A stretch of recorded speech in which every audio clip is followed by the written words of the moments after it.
The day starts early for this buff-bellied hummingbird as she lands on a favorite perch at dawn on a misty morning. She rustles her wings to help dry them before taking off on her first foray of the day. Returning to perch, she opens and shuts her bill repeatedly, perhaps sampling the mist. After fluttering her wings and lingering for a brief rest, she peers about restively, searching for her next insect to snare before soaring off.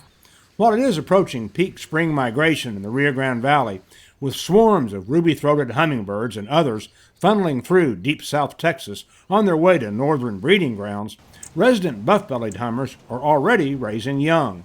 The tropical buff-bellied hummingbird, with its shimmering, iridescent emerald green feathering, does not stray much farther north than southernmost Texas.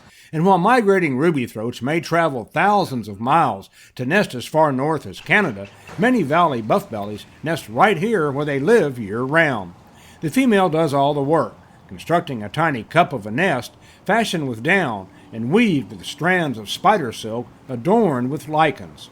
A buff-bellied hummingbird egg is so tiny that it is approximately the size of an eraser on the tip of a number 2 pencil.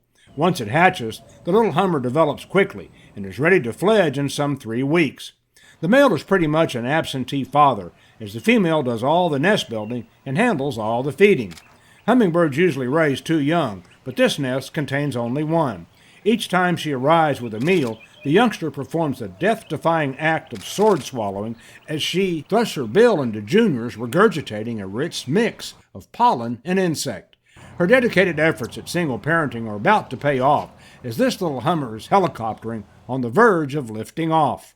With your Outdoor Report, I'm Richard Moore.